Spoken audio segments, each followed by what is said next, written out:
Thank you. Merci, mes amis. Thank you, High Commissioner. Thank you very much for being here. I heard somewhere that there's about 250,000 Canadians in the UK, and I think many of them are here today. So it's a pleasure to be able to offer you some news from home. Thank you also to all the staff here at Canada House who've pulled this together on short notice and have pulled together a wonderful event for us here. Je veux saluer tous les gens qui sont présents avec nous ici aujourd'hui et tous ceux qui sont également à l'extérieur. Merci de prendre le temps d'être avec nous. I want to thank everyone here in the room for joining us, as well as everyone out in the square for taking time to be with us today.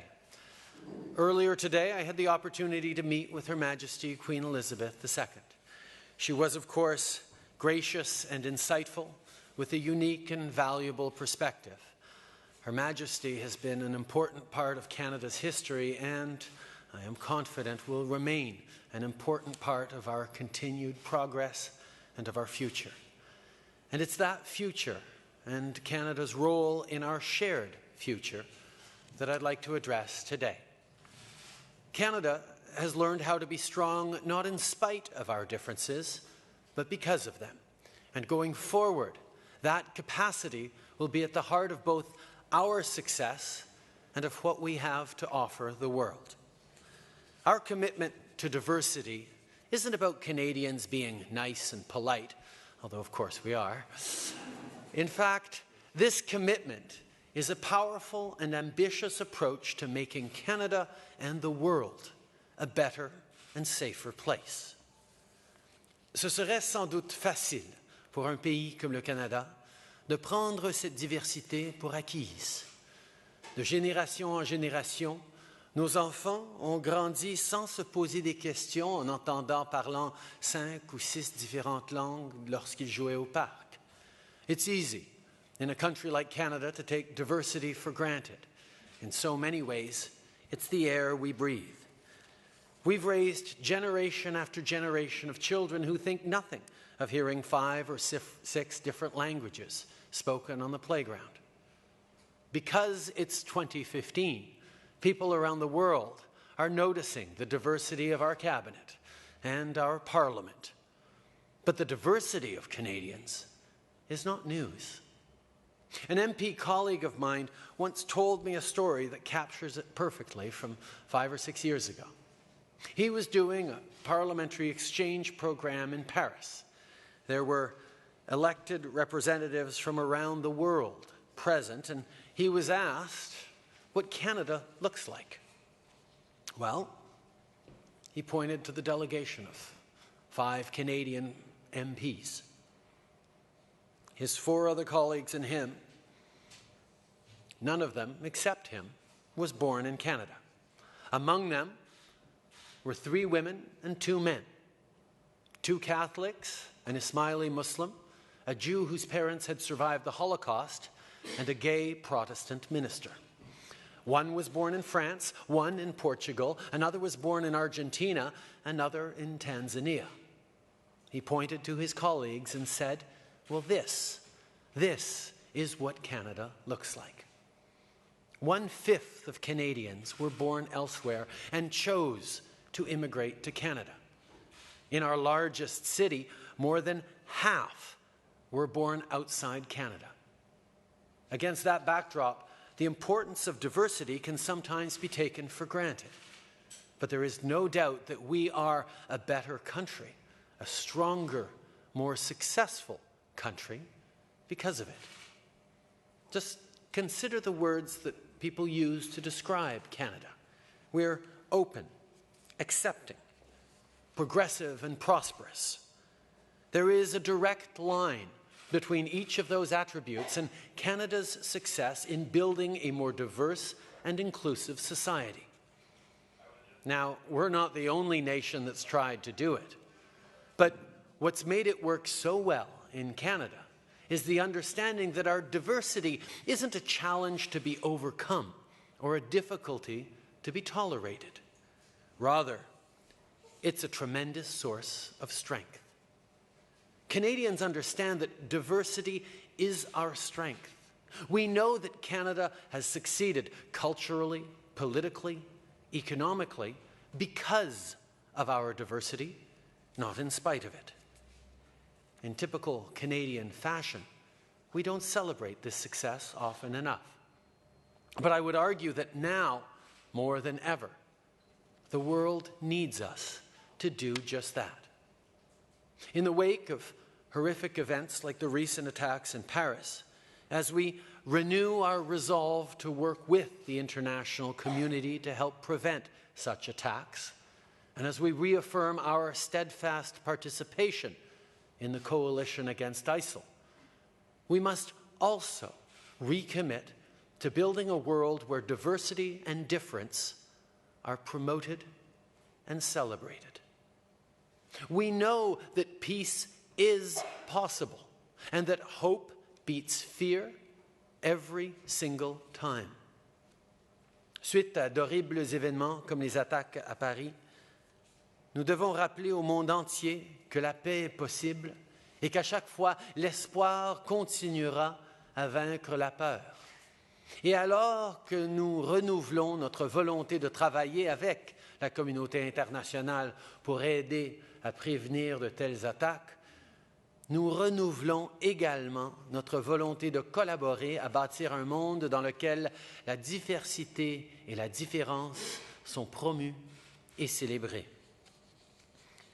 Canada's story proves that diversity and inclusion work, not just as aspirational values, but as a proven path to peace and prosperity. It hasn't always been easy. We have had stumbles along that path.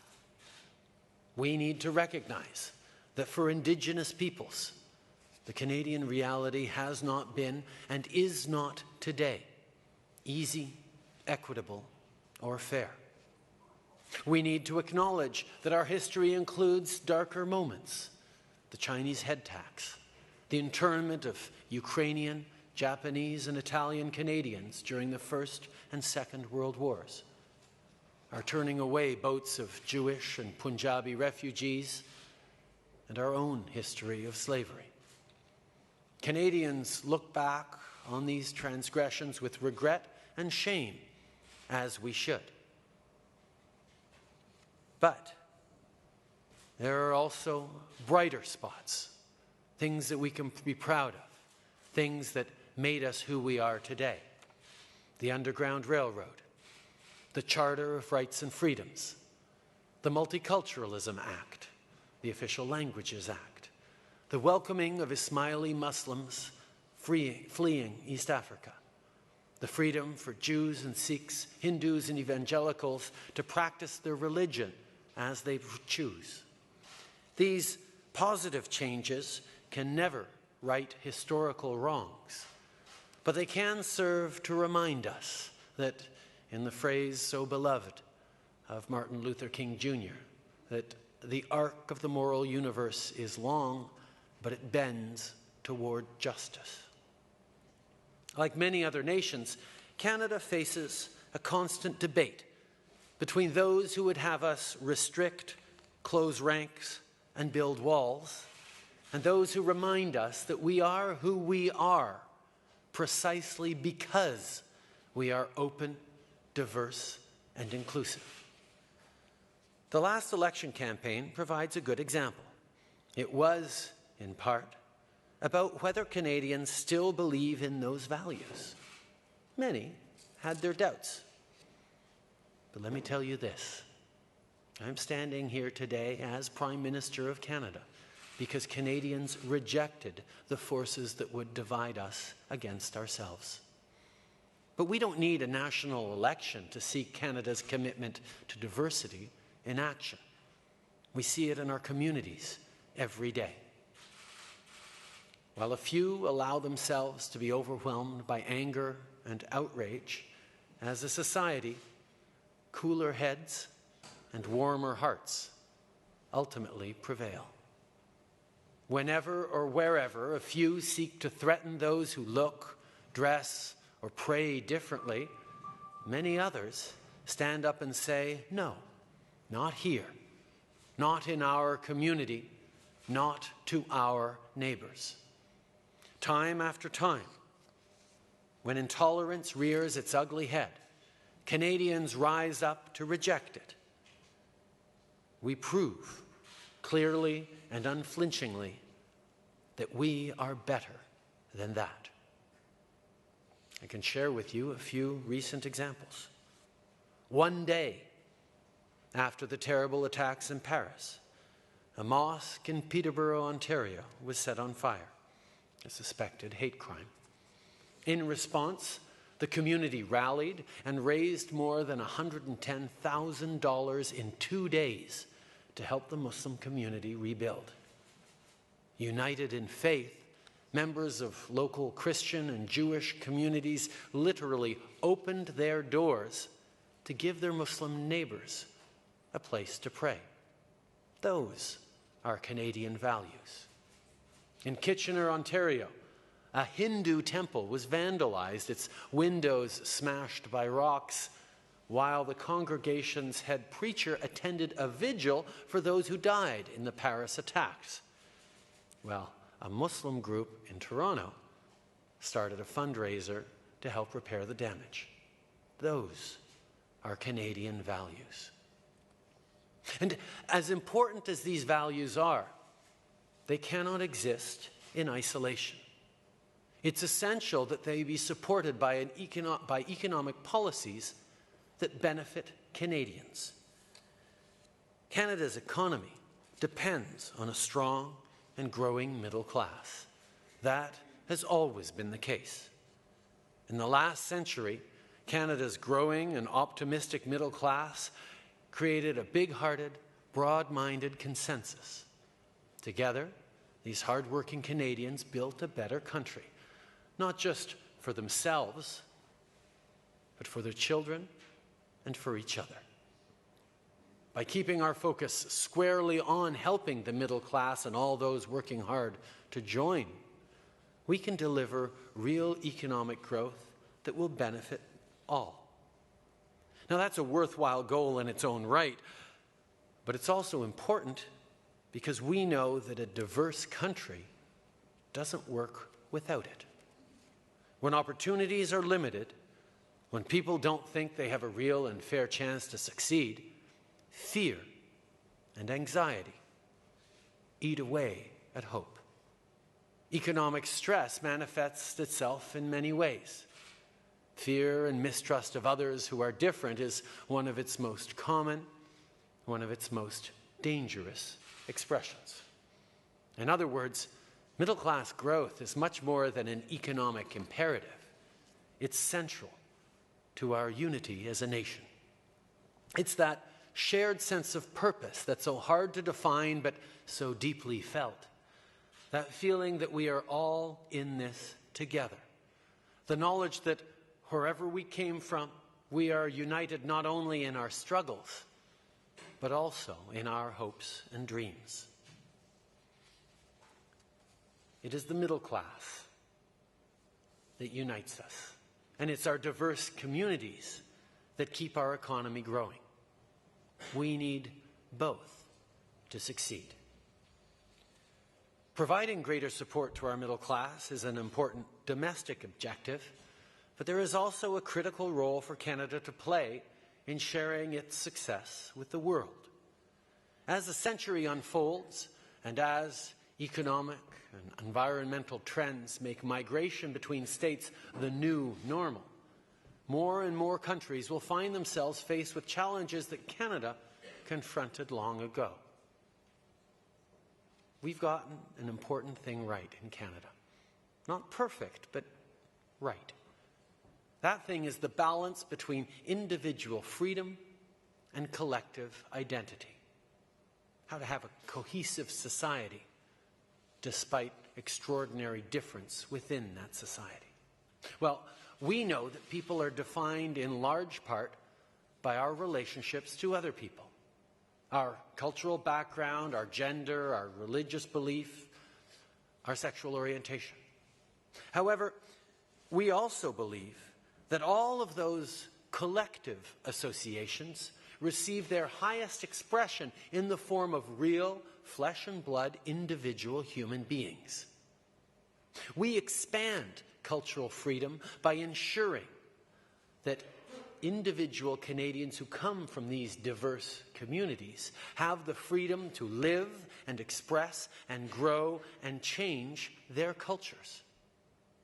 We refuse to see a contradiction between individual liberty and collective identity.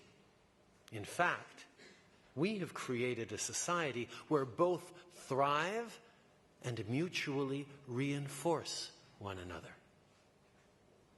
It was, at its origins, at its root, a leap of faith and a very new idea. Over time, we learned to trust that whatever their culture of origin, the more people engaged with the breadth of our country's diversity, the more Canadian they will become. Where there was repression, it would be defeated by the more compelling Canadian opportunity to achieve liberty.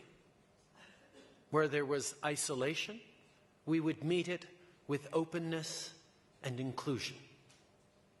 It may have started as a leap of faith, but it has become a defining characteristic of our country, our great success, and arguably our greatest contribution to the world. We have proven that a country, an astonishingly successful country, can be built on the principle of mutual respect. Now, in characteristic Canadian fashion, we don't celebrate the success often enough, but the world needs us to, especially now. One of the most difficult and urgent global problems is how to develop societies where people of different cultures can live together and build common ground. Because collectively, we face an influx of refugees fleeing violent conflicts. Yesterday, our government laid out a plan that would see 25,000 Syrian refugees approved for resettlement by the end of the year, with all expected to arrive in Canada within a few short months. We've done it before. Under Prime Minister Joe Clark in the late 70s and early 80s, Canada resettled nearly 60,000 refugees from Vietnam, Cambodia, and Laos. We've done it before, and we will do it again, because we know that we are not just resettling refugees. We are welcoming new Canadians. And more, Canada can also export the ideas and institutions that make diversity work so well at home. We know how to govern in a way that is inclusive, transparent, respectful, and effective. We can share that expertise with other countries and their citizens. We know how to work cooperatively with our allies to combat terrorism and how to be an effective partner in international peace operations. We can contribute more to those international efforts and have committed to do so. And we know how to do what former UN Secretary General Annan called for in 2013. Learn from each other and make our different traditions and cultures a source of harmony and strength, not discord and weakness. We have a responsibility to ourselves and to the world to show that inclusive diversity is a strength and a force that can vanquish intolerance, radicalism, and hate. Le succès du Canada comme nation de diversité et d'inclusion n'est pas arrivé par accident et ne se poursuivra pas sans effort. Même si notre avenir est optimiste, cet optimisme n'est pas pour autant garanti. Notre avenir dépendra des choix que nous faisons aujourd'hui. Canada's success as a diverse and inclusive nation didn't happen by accident and won't continue without effort. Regardless of the past, the future is never certain. It depends on the choices we make today. Compassion, acceptance and trust, diversity and inclusion These are the things that have made Canada strong and free, not just in principle, but in practice. Those of us who benefit from the many blessings of Canada's diversity need to be strong and confident custodians of its character. Let us not close our hearts to those in need, nor our minds to the knowledge that better is always possible. We are, after all, Canadian.